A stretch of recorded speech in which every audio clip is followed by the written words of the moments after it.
여러분 반갑습니다. 네, 지난 7강연에서 여러 가지 관계를 만났어요. 개인과 개인, 집단과 집단, 그리고 개인과 사회, 국가와 개인, 그리고 국가와 국가. 심지어 우리를 둘러싼 수많은 유무형 관계들, 이런 관계가 한 개인의 삶과 인생의 방향을 만들고 형태를 결정짓게 하죠. 네, 국가의 위기 앞에 개인이 결코 행복할 수 없는 것처럼 말이에요. 이런 모든 다양한 관계들 속에서 우리가 살아간다는 것을 지난주에 살펴봤어요. 오늘은 저마다 겪게 되는 상황, 시간의 관계, 직접적으로 얘기한다면 상처, 상실에 관한 이야기를 우리가 한번 알아볼 거예요.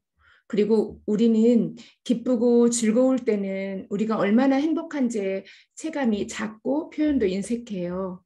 그건 아무래도 우리가 오랫동안 유교 문화권에서 살아온 유전자의 영향도 클 것입니다. 웃음, 이런 표현, 이런 것들을 과다하게 하면 경솔하고 천박하다는 인식을 하는 문화 풍토 때문이죠. 예전에 우리 신라시대 때 능 옆에 이를 토용이라고 있었어요. 여러분 아신가요? 릉에 가면 경주 같은데 이렇게 릉에 가면 토용이 있는데 그 토용이 밖을 향하여 있거든요. 그 시대에 근엄함이 최고의 미덕인데 왜 그렇게 밖을 향하여 있는 토용은 가득 웃고 있는 얼굴일까요? 혹시 살펴본 경험이 있으신 분 있나요? 그거는요, 망자를 지키는 데 있어서 험상궂고 무섭고 절에 들어가는 사천왕 그런 조각상들이 있었을 때는 망자에 대한 지킴이 어려워져요.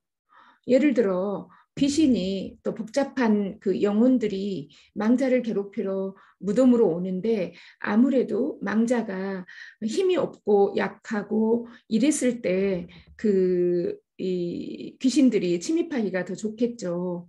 그런데 그 무덤을 지키는 토용이 활짝 웃고 있는 거예요. 그러면 그렇게 괴롭히러 왔던 귀신들은 어떻게 할까요? 아, 여기는 너무나 잘 지내는 곳이어서 우리가 범접할 곳이 못 되나 하고 돌아간다고 합니다. 그 시대에 그렇게 유교 문화권의 근엄함이 최고의 미덕이었던 시대에 망자를 위해서 토용을 웃음을 짓는 그런 표정을 짓게 할 정도였다면은 웃음이 얼마나 중요한지도 그때 당시도 알았던 거죠. 하지만 문화 속에서는 웃는 것이 금기현상처럼 웃지 못하게, 표현 못하게, 말 못하게 그걸 1500년 넘게 지속되다 보니까 우리 안에도 그런 유전자가 있을 것입니다. 그래서 행복하고 즐거운 것은 별로 말하지 않아요. 그리고 힘들고 어려운 것들을 훨씬 더 많이 말하는 풍토가 좀 있죠. 특히 뭐 절망, 분노 등의 표현은 크고 구체적이고 하늘이 무너질 것 같은 그런 표현들을 하곤 합니다. 이제 그런 절망, 슬픔, 두려움 이런 것들이 우리에게 삶에 어떤 영향을 주고 어떤 정체를 갖고 있는지 좀 자세히 살펴볼까요? 예, 저를 조그맣게 줄이고 이제 화면 중심으로 갈게요. 8강 그림책으로 관계 탐색, 상처, 치유 이런 것들을 보기로 합니다. 네, 상처와 상실 이건 뭘까요? 우리는 다양한 경험을 하면서 살아갈 수밖에 없어요. 최근에 권위 있는 모 예술가의 근황을 알게 됐어요. 코로나의 직격탄을 맞아 거의 극단적 상황까지 갔다고 들었거든요. 그 전까지는 대화 스타일이나 강연 때의 모습을 볼 때 큰 어려움 없이 살아왔을 것이라는 느낌이 많이 들었고요. 그리고 강연 중에 인간의 근원, 예술이란 무엇인지 등을 얘기할 때 공감과 힐링을 불러일으키기에 충분했고요. 강연을 듣고 있으면 왠지 희망적이어지고 마음에 웃음이 들어앉아요. 그런데 그분이 재정의 위기와 압박 속에 있는 지금은 그 전, 그러니까 비포, 그리고 코로나 이후 애프터가 확연히 다르고요. 그 전처럼 얘기할 수 없다고 합니다.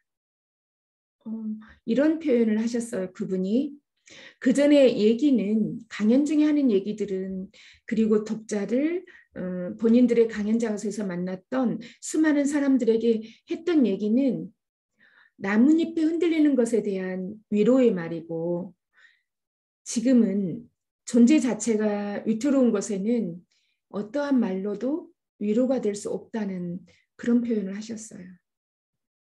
저 역시 제 동생에게 98년 IMF 때 위기 상황을 봤던 터라 절벽 위에서 외줄타기 하는 심정의 상태에서는 우리가 지금까지 생각하고 사유했던 것으로는 쉽게 현실을 받아들이기 어렵다는 것을 너무 잘 알아요.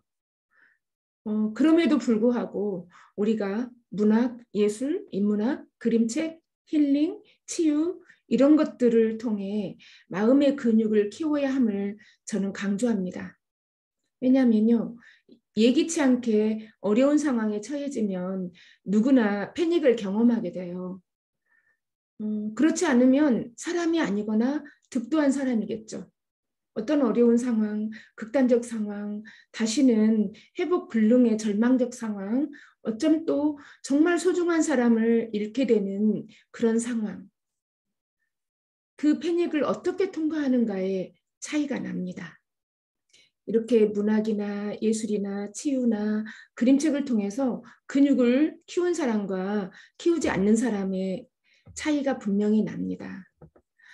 아마도 그 모 예술가도 분명히 지금 상태를 지나게 되면 다른 색이 입혀져서 더 단단한 모습으로 살아가고 강연에서도 더 성숙하고 풍성한 이야기로 진행할 것이라고 저는 믿어져요. 자, 지금까지 이렇게 상처라는 걸 봤는데 상처는 결국은 다양한 형태죠.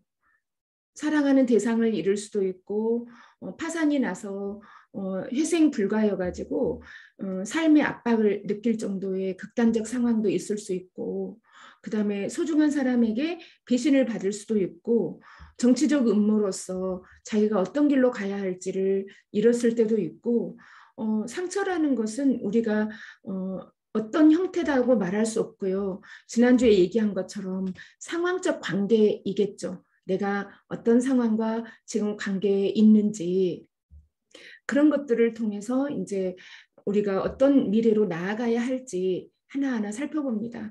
이런 문제는요, 비단 누구에게만 오는 게 아니라 우리 모두에게 올 수 있는 일이고 그렇기 때문에 근육을 키워야 한다는 것이죠. 지금까지 해결할 만한 일이었다면 잘 살아왔던 거고요.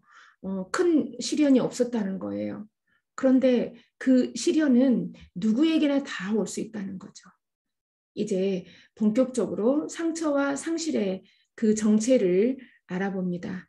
그러면 우선 그림책을 볼까요?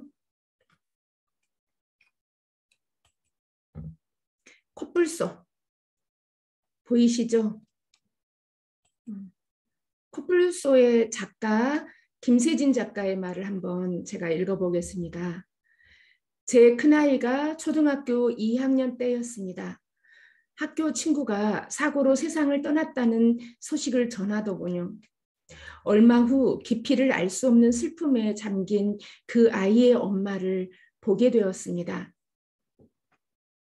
위로의 말 한마디조차 전할 수 없었습니다. 절절한 아픔을 공감하며 붓을 들어 그림을 그렸습니다. 코뿔소 이야기는 이렇게 시작되었습니다. 자식을 잃은 이들의 아픔을 위안하는 작은 씻김국과 같은 책이 되길 바랍니다. 네, 씻김국. 우리에게 정말 소중한 사람을 잃는다는 건 자식을 앞세우는 마음, 남편을 잃는 거, 부모를 잃는 거, 무엇 하나 색채만 다르지 크고 작고 다 아프고 고통이 나요. 작가가 첫째 아이의 친구가 사고로 세상을 뜨게 되었고 그 아이의 부모가 교회를 함께 다니는 교우라는 사실을 알게 되었다고 해요. 그때 광주 서구 책축제에 김세진 작가가 직접 와서 저녁도 먹고 데이트를 했는데 참 깊은 분이셨어요. 그분이 이걸 전할 때는 2015년 정도였거든요. 그리고 만나고 가셔서 바로 이 책이 세상에 나왔는데 어떤 심정이었을까 볼까요? 자식을 키우는 부모로서 상실의 아픔을 충분히 공감했다는 거예요. 그 감정이 사그라들기 전에 그림으로 남기기 위해 붓을 들었고 그림 한 장 한 장에 슬픔, 분노, 그리고 그리움을 표현하고자 했다고 해요. 수차례 작업 과정 중 감정이입이 맞지 않아서 중단하기도 했고요. 그러다가 2014년 4월에 세월호가 터져버린 거예요. 여러분도 이 작품을 보시면 알겠지만 전체적으로 바다에 아이가 빠지는 그런 장면이거든요. 근데 어때요? 세월호에 200명이 넘는 그 자녀들을 물에 잠수시킨 부모님들, 잠수시키고 나서 슬픔으로 헤어나지 못하고 있는 부모님들이 있는데 어쨌든 간에 그 내용은 다르지만 이 책을 내놓을 수 없었던 거예요. 그리고 이제 그 유사한 부분이 많이 있기 때문에 중단된 상태다가 작가는 수차례 그림 스타일을 바꿔가면서 자신만의 색깔에 대한 목마름을 가지고 있었고 파격적인 구도와 거칠지만 자유분방하고 강렬하면서도 화려한 색이 어우러진 자신만의 화풍을 완성해 나갔어요. 그리고 그 다음에 이 책을 세상에 내놓을 수 있었던 거죠.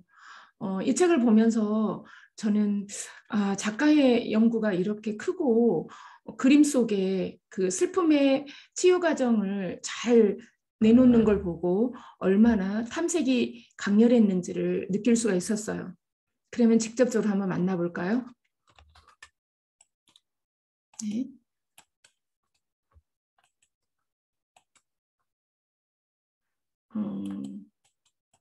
네, 조금 전에 전했고요.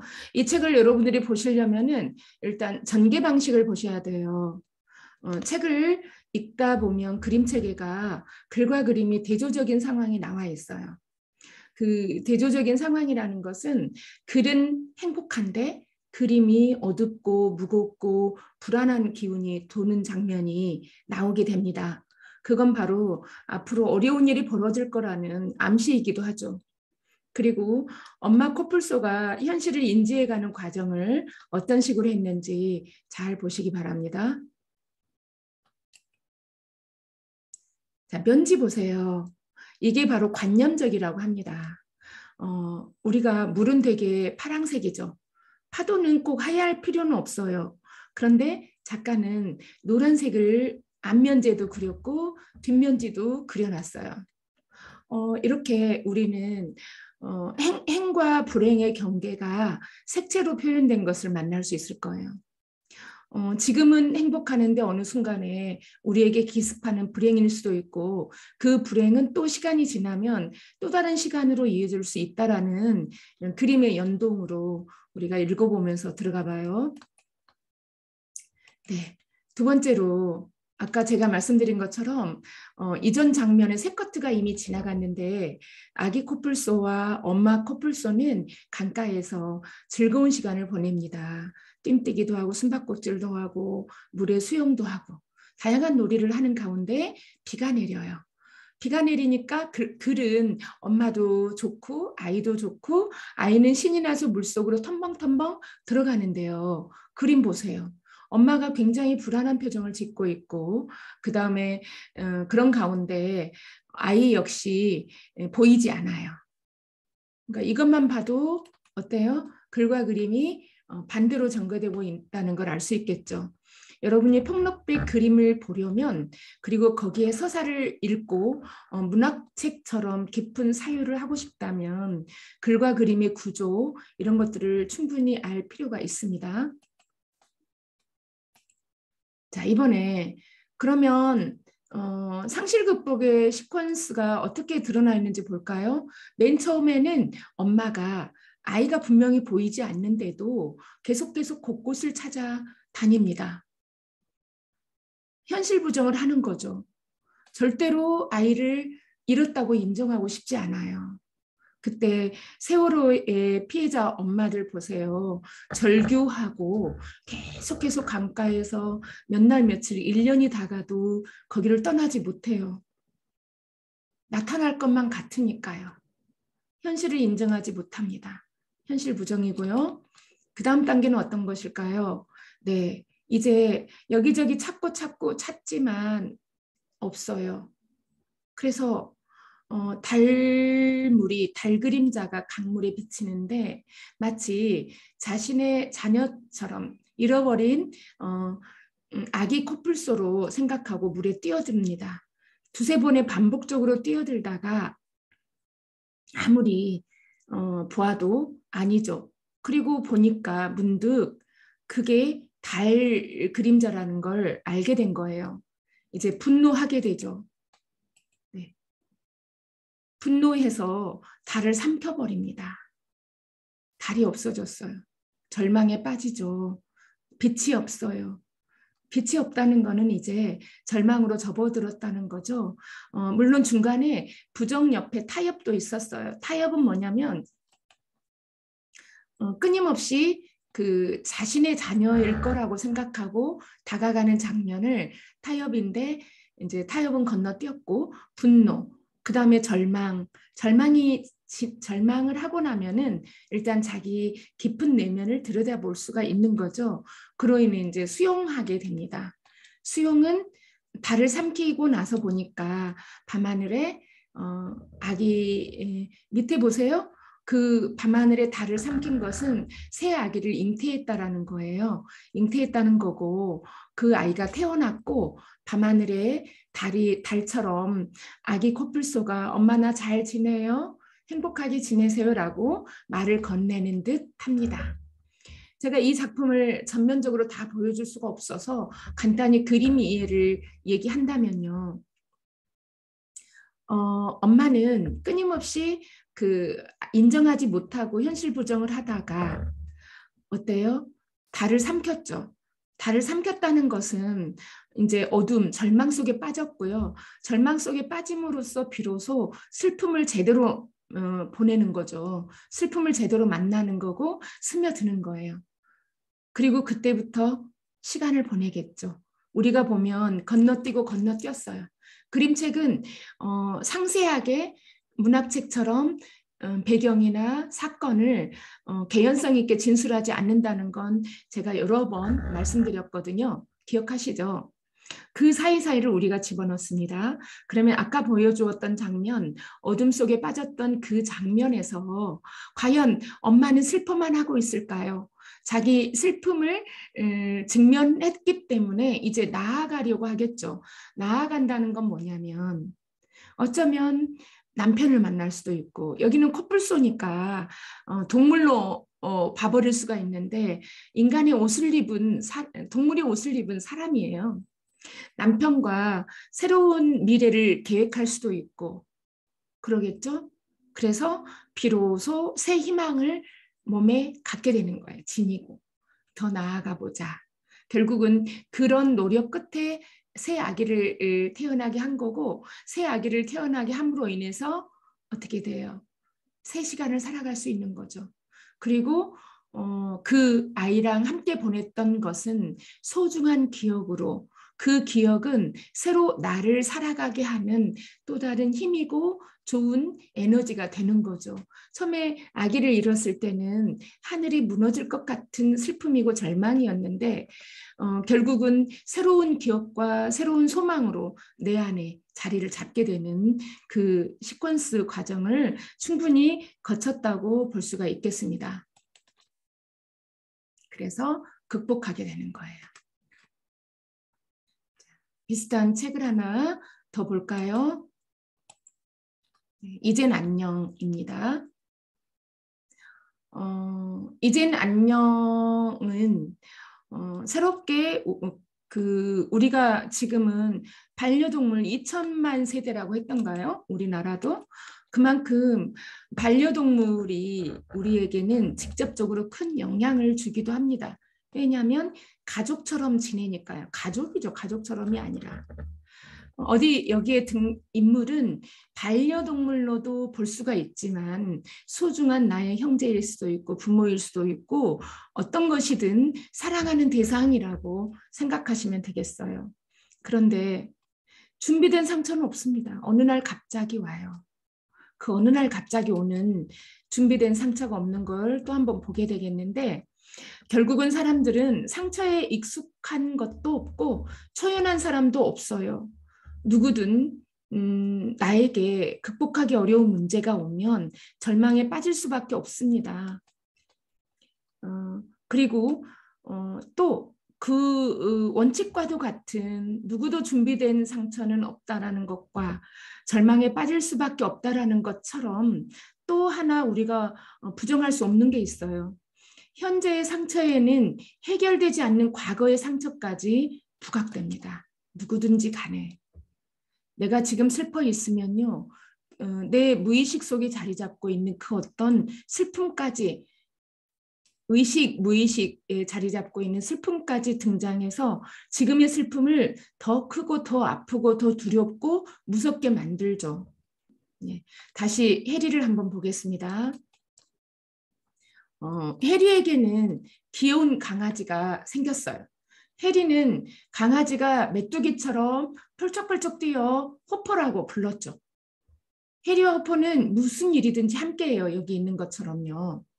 그리고 해리는 호퍼에게 여러 가지 재주를 가르치고 목욕을 싫어하는 호퍼를 숨겨주기도 해요. 그리고 매일 밤 아빠 몰래 방에 찾아오는 호퍼와 함께 침대에서 잠을 자요.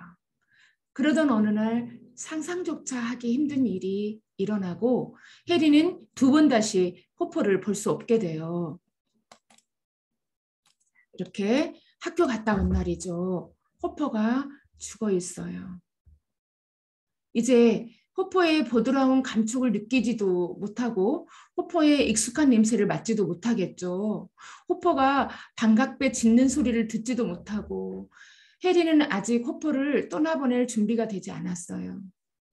그러니까 호퍼랑 놀았던 것들, 호퍼랑 함께 했던 거, 잠자리며 각종 놀이며 그걸 떠올리면서 도저히 인정할 수가 없는 거예요.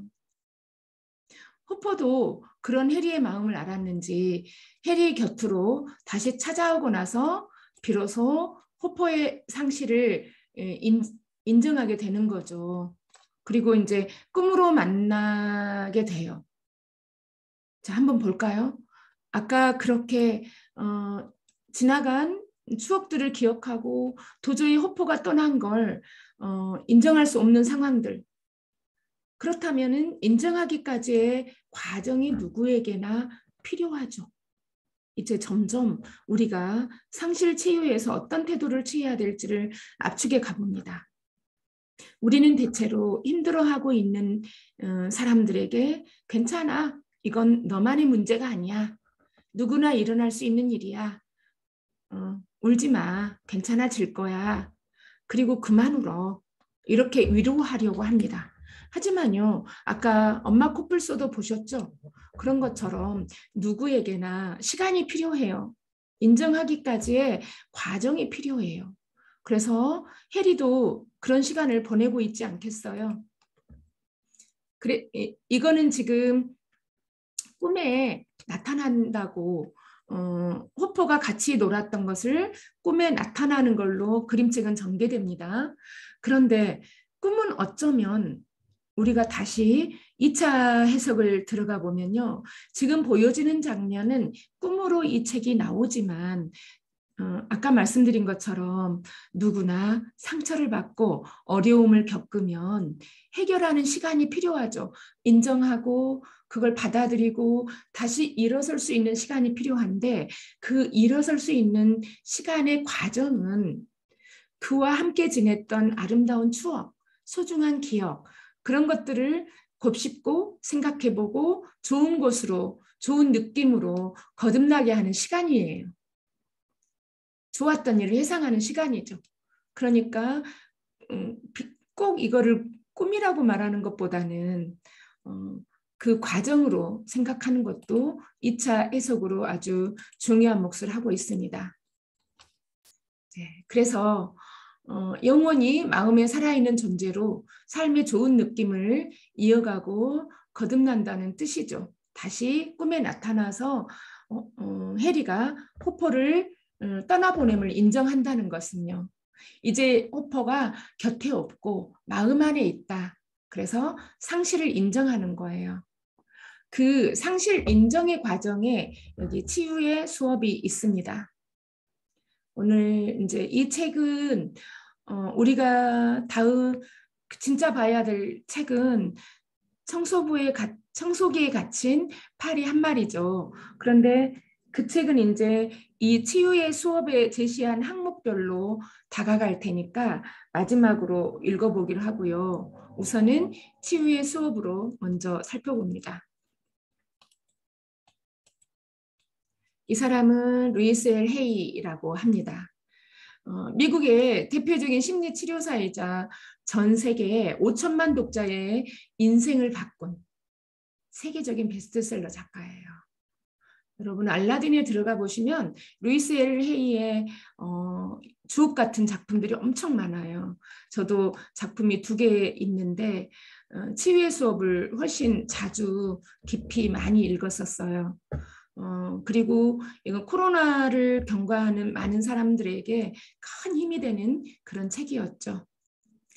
이 루이스 엘 헤이는 상담가이고 강연자이고 그다음에 힐링 센터의 대표이기도 하고요.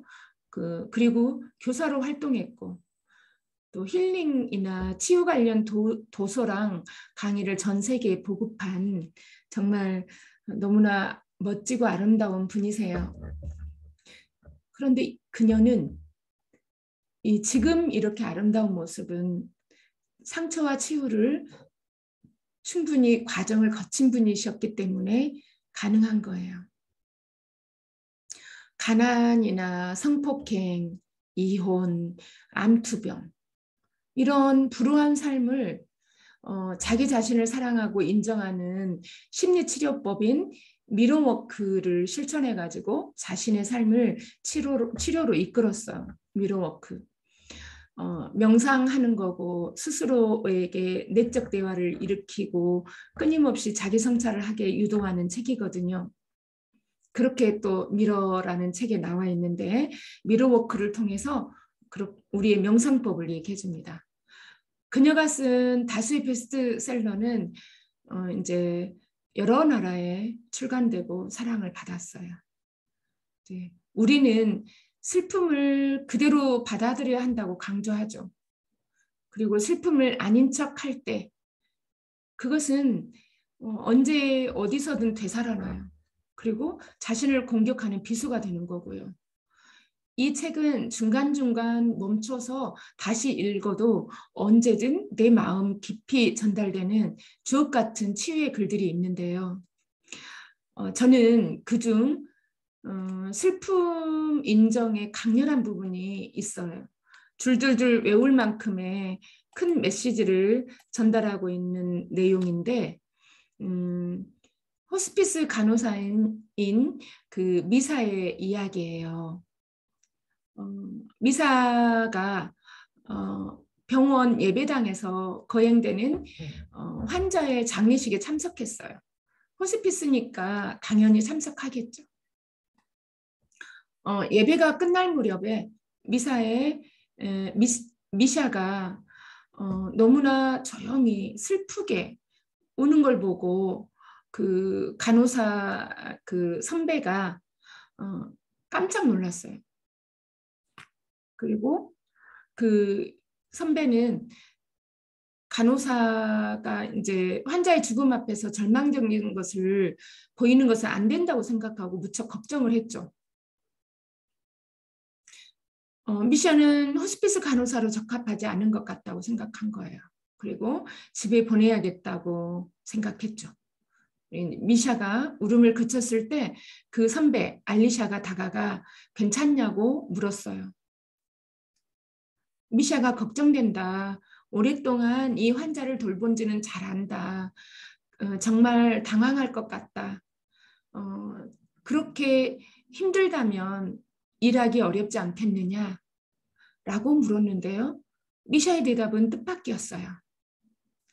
네, 일할 수 있어요. 그리고요, 내가 돌보던 환자가 세상을 떠나면 저는요, 스스로 모든 슬픔을 느껴요. 그러고 나면 나는 다시 일하러 갈 수 있어요. 왜냐하면요, 다음에 맡게 될 순간이나 다음에 맞는 환자에게 제 감정을 옮기지 않고 그러기 위해서는 제가 온전히 이 슬픔을 느끼고 싶거든요. 라고요. 미샤는 자신의 슬픔을 인정한다는 것의 핵심을 정확히 알고 있었던 거죠.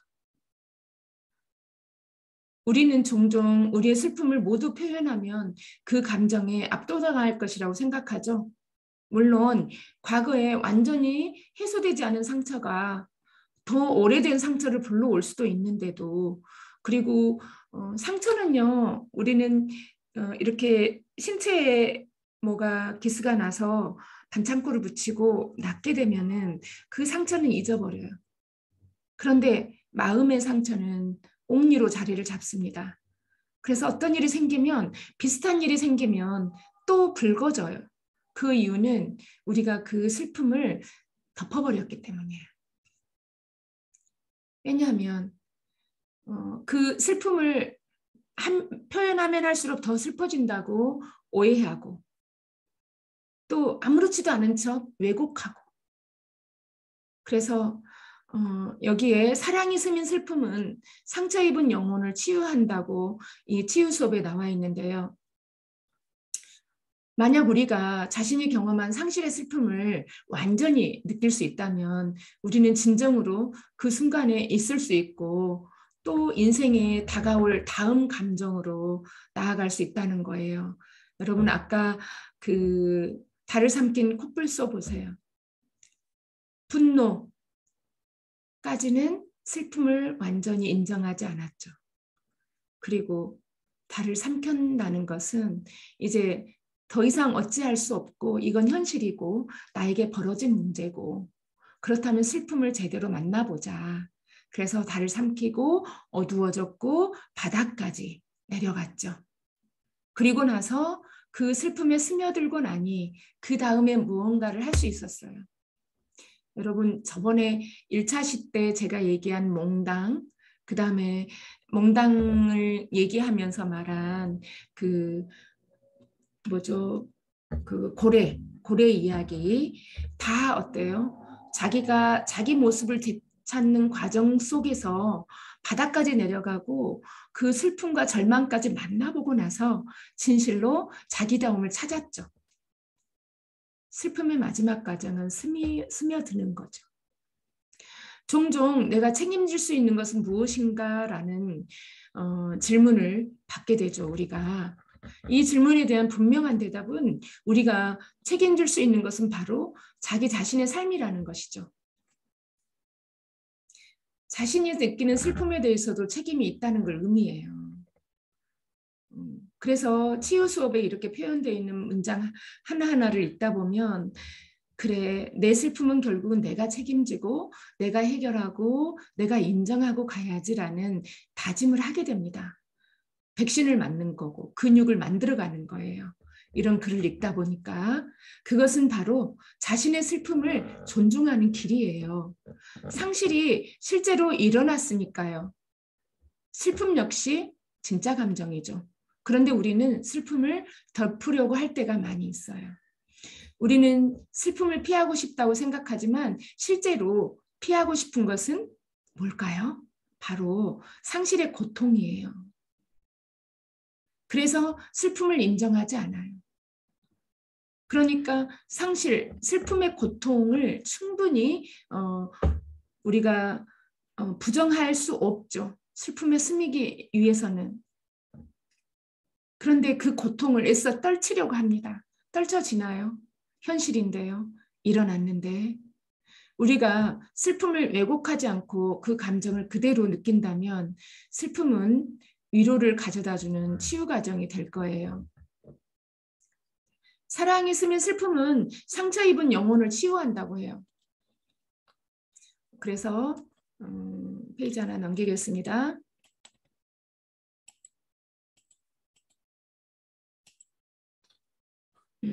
여기 가기 전에 조금 몇 마디 더 나누고요. 사랑이 스민 슬픔은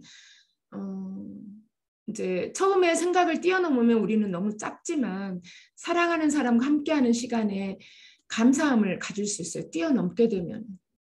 아까 달이 하늘에서 아기 코뿔소가 엄마 잘 지내요? 어때요? 내 마음 안에 너가 있어서 나는 행복했어. 이제 내 동생을 잘 키울게. 너는 위해서 응원하고 우리 또 마음으로 만나자. 이런 기억으로 담길 수 있죠. 그 시간 속에 숨겨진 수도 없이 많은 선물, 아이랑 함께 놀았던 시간, 그런 것들을 우리가 인정할 수밖에 없어요. 그래서 슬픔에 잠긴 상태에서는 상실로부터 멋진 선물을 받기 어려워요.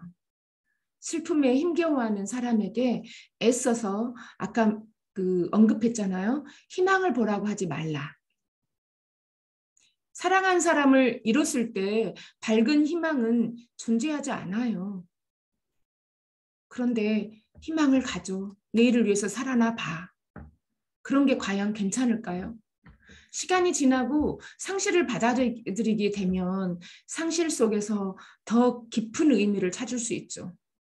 그 의미를 이제 엘리자베스 키블러 로스가 정리한 슬픔의 5단계. 그게 뭘까요? 바로 부정, 네, 분노, 타협, 절망, 수용. 이렇게 5단계인데 마지막 단계는요. 긍정 확언입니다. 바로 치유 수업에서 강조했던 언어예요. 긍정 확언. 긍정 확언이 뭘까? 그러면 이제 이렇게 쭉 그 치유 수업 책이라든지 또 앞에 달을 삼킨 코뿔소, 이젠 안녕, 아까 말씀드리지 못한 책, 부러진 부리를 이제 넣었는데 사라져 버렸네요. 그림이. 부러진 부리 같은 경우는 어느 날 참새가 부리가 부러져 버려요. 이건 뭘 상징하냐 하면 우리가 살아가면서 예기치 않게 느닷없이 간판이 떨어져서 머리를 다칠 수도 있고 홍수가 나거나 지진이 일어나거나 태풍이 불어서 터전을 잃어버리기도 해요. 불이. 그거는 예고하고 오지 않는다는 거죠. 그런 과정 속에서 우리가 만난 상실과 슬픔, 시간의 관계, 상황의 관계, 그렇게 쭉 살펴봤고 이제 마무리로 청소기에 갇힌 파리로 정리해 볼게요. 여기에 있는 소품들은 파리가 저기 밖에 있다가 집으로 들어가면서 자기 놀이터처럼 놀고 지나쳤던 것들이에요. 근데 그 놀이터처럼 놀았다라는 건 뭐냐면 우리가 일상을 살아갈 때 아무 어려움 없이 하루하루를 주어진 대로 묵묵히 평온하게 잘 살아온 거죠. 파리를 인간으로 봅니다. 이제부터. 파리가 이렇게 일상을 여기저기 즐겁게 자기 사이클대로 살다가 이제 버튼 하나로 부러진 부리가 여기 나왔네요. 버튼 하나로 싹 바뀌어버립니다. 바로 부러진 부리처럼. 버튼 하나. 예기치 않는 갑작스럽게 일어난 일, 그 불행, 코로나가 어찌 와서 재정적 위기를 주어서 그 전과 후의 삶이 달라지겠을까요? IMF가 어찌 와서 부도수표를 받아서 경제사범으로 힘든 상황을 살아야 했을까요? 정말 느닷없는 일들이 벌어집니다. 여기에 있는 부러진 부리처럼요. 이 버튼 하나로 파리는 이제 청소기에 갇혀버려요. 청소기 안에 들어갔을 때 맨 처음에는 부정합니다. 아, 여기 좋은데, 포근한데, 이렇게 좋은 세상이 있다니 현실 인정을 하지 않아요. 그래서 슬픔 수용의 5단계, 제일 처음에 왜곡. 눈으로 알죠. 자기가 갇혀 있다는 거를. 그런데 일단은 긍정적인 생각을 먼저 해봅니다. 가당치도 않은 긍정적인 마음. 그리고 현실을 부정해보죠. 자기가 얼만큼 불행해 있는지를 모를 정도로. 이때 2가지 코드로 진행됩니다. 뭐냐면 밖에서는, 안에서는 파리가 이 5단계를 거치고 있고요. 밖에서는 강아지가, 파리가 버튼 하나로 청소기로 들어갔을 때 강아지가 가지고 놀았던 애착 인형 같은 것, 정말 소중한 대상이죠. 강아지에게도. 그러니까 둘 다 시련을 겪고 있는 거예요. 그래서 자기 소중한 것을 어쩌면 강아지는 상실을 겪고 있고 파리는 상처를 겪고 있는 거예요. 슬픔, 어려움, 위기. 2 코드로 계속해서 그림책이 진행되고 있습니다. 그런데 주로 화자는 파리죠. 파리가 이제 2번째 단계는 뭐예요? 타협입니다. 나 다시는 나쁜 짓 안 할게. 여기서 내보내주세요. 왜곡을 해도 안 되니까 나갈 구실을 찾습니다. 이 자기에게 직면한 절대절명의 위기를 아직도 현실을 못 보고 있는 거예요. 여전히 슬픔을 인정하지 않아요. 그리고 돌아갈 수 있다고 생각을 하는 거죠. 그런데 지나온 시간은 이미 돌아갈 수 없는 회복 불능의 상황이죠. 그런데 타협을 해보고도 안 되니까 이번에는 분노, 폭파시켜 버릴 거야. 도대체 여기가 뭔데? 다 망쳐버릴 거야. 망가뜨려 버릴 거야. 하고 굉장히 극단적인 분노를 터뜨립니다. 이런 과정을 거치고 나서 더 이상 해결이 될까요? 결국은 분노한다는 건, 폭발시킨다는 거는 아직도 여전히 상처의 왜곡입니다. 자기가 이 위기에 처해 있고 어려움에 처해 있는데 자기의 내적, 자기 자신을 보는 게 아니라 외적 문제로 돌리고 있는 거죠. 그러니까 외적 문제가 해결된다면 이 문제는 괜찮아질 거야 라고 생각을 하는 거예요. 이럴 때마다 밖에서 강아지는 애착인형 상실을 겪고 있으면서 이리저리 슬픔의 표현들을 계속하고 있습니다. 네. 이번에는 절망이에요. 이제 비로소. 부정도 해보고 타협도 해보고 분노도 해봤는데 더 이상 자기는 이 위기, 이 시련, 이 상처에서 벗어날 수 없다라는 걸 직면하게 된 거예요. 그리고 오롯이 올곧게 자기의 자신과 대면을 합니다. 그리고 슬픔을 인정하는 거예요. 인정하고 나니 수용을 하게 되겠죠. 현실 수용. 현실을 수용한다는 것은 뭐예요? 주변을 돌아보게 되고 이제 과거에서 앞으로 나아가게 하는 동기를 만들어줘요. 코뿔소 엄마처럼. 이제는 안녕해, 해리처럼.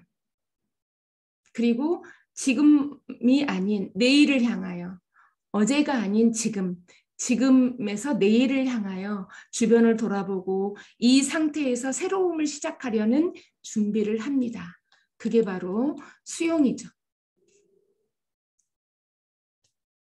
그리고 다음의 시간을 위하여 자기의 마음과 정신을 다시 일으키는 거죠.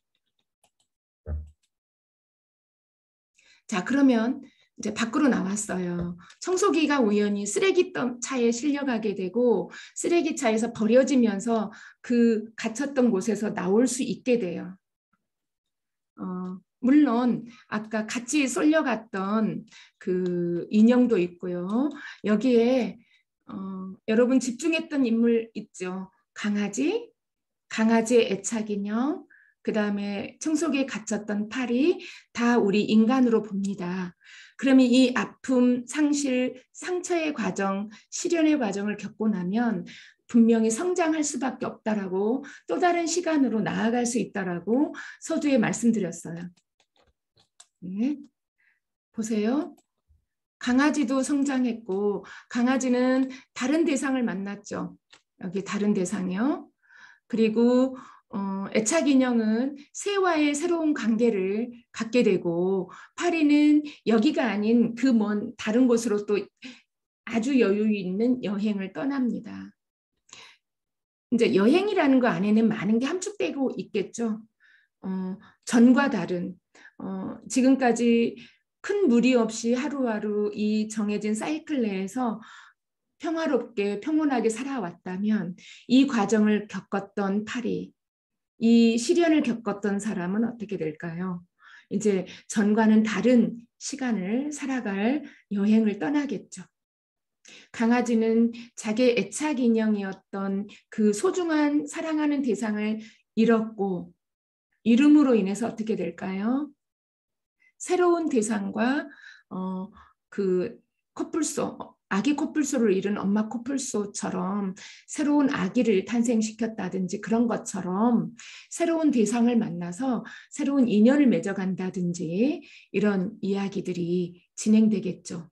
우리의 시간이. 그래서 나의 존재가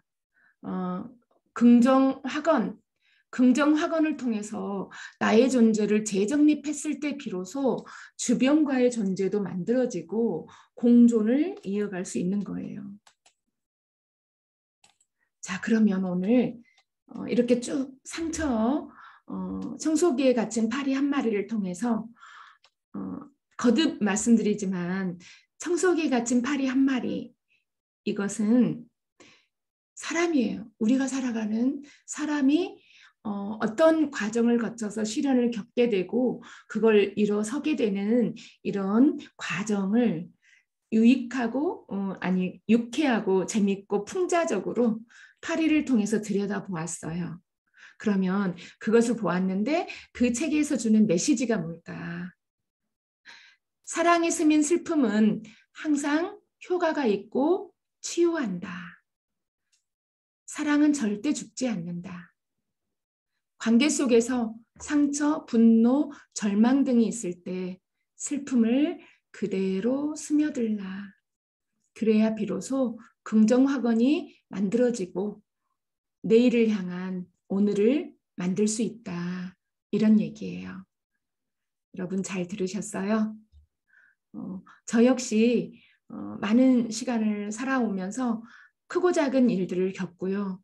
겪을 때마다 조금씩 마음이 성장하고 내일을 또 기약할 수 있는 마음이 들어오더라고요. 여러분 함께 어려운 일을 극복하고 잘 살아가기로 해요. 여러분 감기 조심하시고요. 다음 주에 뵙겠습니다. 감사합니다.